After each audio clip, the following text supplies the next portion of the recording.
नमस्कार दोस्तों, बिहार की राजनीति में क्या गृह मंत्री अमित शाह का नियंत्रण एनडीए पर नहीं रहा? क्या एनडीए में शामिल सभी पार्टियां, जिसमें जेडीयू भी है, एलजेपी भी है, हम भी है, हालांकि जेडीयू में शीर्ष स्तर के 4 नेता तो अमित शाह के मुताबिक ही चल रहे हैं, लेकिन इसी पार्टी में सामान्य स्तर के नेता से लेकर कार्यकर्ता बीजेपी के साथ आने पर अब असहज महसूस कर रहे हैं। वो चाहते हैं बीजेपी से जेडीयू का गठबंधन टूटे। बाकी पार्टियों का भी बीजेपी के लिए उतना प्यार नहीं है। एक तरह से जो अमित शाह चाहते हैं वो एनडीए में शामिल पार्टियों के कद्दावर नेता करना नहीं चाह रहे हैं। हालांकि कई न्यूज़ चैनलों पर ये भी सुनते होंगे महागठबंधन में 2 फाड़ है। महागठबंधन में शामिल पार्टियों के नेताओं का एक दूसरे से नहीं बन रही है। दोस्तों, यहाँ देखा जाए तो कांग्रेस और आरजेडी की कोशिश है कि उनकी सरकार बने, लेकिन एनडीए में शामिल पार्टियों के नेताओं में लड़ाई इस बात की है कि उस पार्टी का आधार सिमट जाए, अपने लिए एक परफेक्ट स्थिति बना ली जाए। और इसी का परिणाम है कि नीतीश और चिराग के बीच एक छिपी हुई जंग लड़ी जा रही है। कह सकते हैं एनडीए में घटक दलों के बीच शह मात का खेल चल रहा है।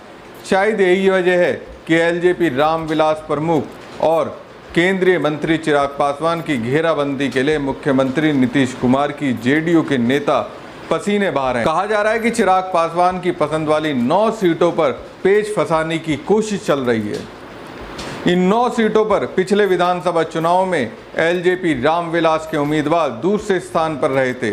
बिहार में एनडीए में बीजेपी, जेडीयू, एलजेपी, हम और रालोमा है। यहाँ की 243 सीटों में बीजेपी और जेडीयू में लगभग 100 सीटों पर चुनाव लड़ने की अघोषित सहमति बन चुकी है।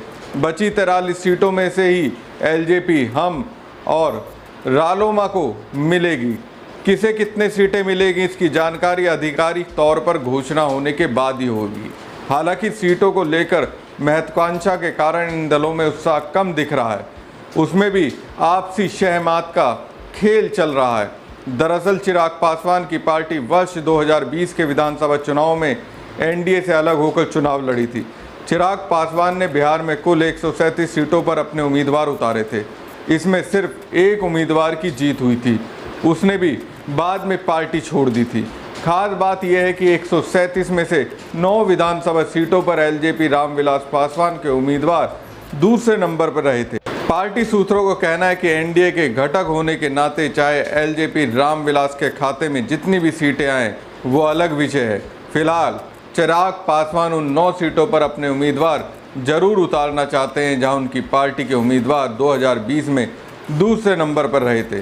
कहा जा रहा है कि इसे लेकर जेडीयू के नेता अड़चन पैदा कर रहे हैं। इन सीटों पर जेडीयू अपना उम्मीदवार उतारना चाहती है, यानी कि घटक दलों में कथित तौर पर शह मात का खेल जारी है। बिहार की जिन 9 सीटों पर एलजेपी रामविलास पासवान के उम्मीदवार दूसरे नंबर पर रहे थे, उसमें बक्सर की बरहमपुर सीट, रोहतास की दिनारा विधानसभा सीट, नालंदा की हरनौत विधानसभा सीट, भोजपुर की जगदीशपुर सीट, कटिहार की कदवा विधानसभा सीट, पूर्णिया की कसबा विधानसभा सीट, औरंगाबाद की ओबरा सीट, सिवान की रघुनाथपुर सीट और पूर्णिया की रूपाली विधानसभा सीट का नाम शामिल है।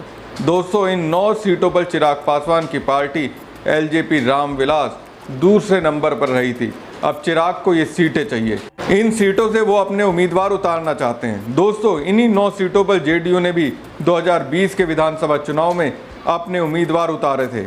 जाहिर सी बात है जेडीयू की सीटों पर चिराग पासवान नजर गड़ाए हुए हैं, जबकि महागठबंधन में आपको ये देखने को मिलेगा कि छोटी छोटी पार्टी के नेता राहुल तेजस्वी के सामने दबाव पॉलिटिक्स कर रहे हों, जबकि एनडीए के घटक दल अब दबाव की रणनीति अपना रहे हैं। बिहार में ज़्यादा से ज़्यादा सीटें हासिल करने के लिए शक्ति प्रदर्शन करते दिख रहे हैं। शक्ति प्रदर्शन के माध्यम से घटक दल ये बताने की कोशिश में है कि उनके पास व्यापक जन समर्थन है और उन्हें ज़्यादा सीट चाहिए। दोस्तों, बीजेपी और जेडीयू बिहार में एनडीए के मुख्य सूत्रधार हैं, इसलिए इनमें ज़्यादा सीट पाने की होड़ कम है। इन दलों के नेता जानते हैं कि इन्हें तो मन माफिक सीटें मिलेंगी ही, लेकिन अन्य घटक दलों की बयानबाजी ये बता रही कि ज़्यादा सीटें के लिए वो बीजेपी जेडीयू पर दबाव बनाने की रणनीति पर काम कर रहे हैं। बीते दिनों आरा में एक सभा के माध्यम से चिराग पासवान ने ये बताने की कोशिश की कि उनमें बहुत दम है। कार्यक्रम में आई भीड़ से उत्साहित चिराग के दिल की बात जुबां पर आ गई और उन्होंने कह दिया कि उनकी पार्टी राज्य की सभी 243 सीटों पर चुनाव लड़ेगी। साथ में ये भी जोड़ा कि एनडीए की मजबूती के लिए उन्होंने ये फैसला लिया है। यह एनडीए की मजबूती वाली बात त्रुटि सुधार जैसी प्रतीत हुई। खैर, अपने 5 सांसदों की बदौलत चिराग के हौसले चरम पर हैं और मन मुताबिक सीटें पाने के लिए दबाव की रणनीति पर काम कर रहे हैं। जानकार बताते हैं कि चिराग राज्य में बड़ा खेल करने की तैयारी में है। कमावोश यही स्थिति हम पार्टी के प्रमुख और केंद्रीय मंत्री जीतन राम मांझी की भी है। राज्य में महादलित मतदाताओं की संख्या के बल पर मांझी की चाह है कि उनकी पार्टी को कम से कम 30 सीटें मिले।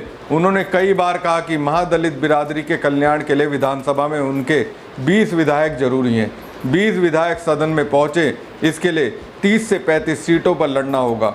उनकी पार्टी के कई नेता इशारा कर चुके हैं कि सीटों के बंटवारे के दौरान 30 से 35 सीटों की मांग की जाएगी। इस तरह की बात कहने का उनका आशय भी दबाव की रणनीति का ही हिस्सा माना जा रहा है। हालांकि बिहार से अपनी पार्टी के वो अकेले सांसद हैं और केंद्र में मंत्री हैं।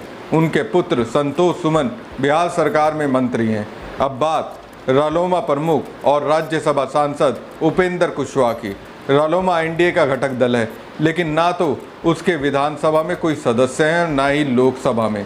कुशवाहा खुद राज्यसभा में है। कोयरी बिरादरी में उपेंद्र कुशवाहा की अच्छी पकड़ मानी जाती है। हालांकि उन्होंने कभी भी नहीं कहा कि उनकी पार्टी कितनी सीटों पर चुनाव लड़ेगी, लेकिन वो भी दबाव की राजनीति में पीछे नहीं है।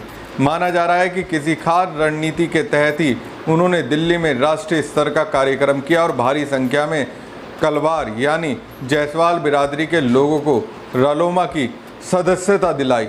माना जा रहा है कि यदि कलवार और कुशवाहा साथ मिल जाएं तो ताकत बढ़ सकती है। यही संदेश एनडीए में रालोमा भी देना चाहती है। इधर आप महागठबंधन पर नजर गड़ाएंगे तो पाएंगे राहुल गांधी और तेजस्वी यादव सीटों की बजाय महागठबंधन के लिए वोटर्स को खींच रहे हैं।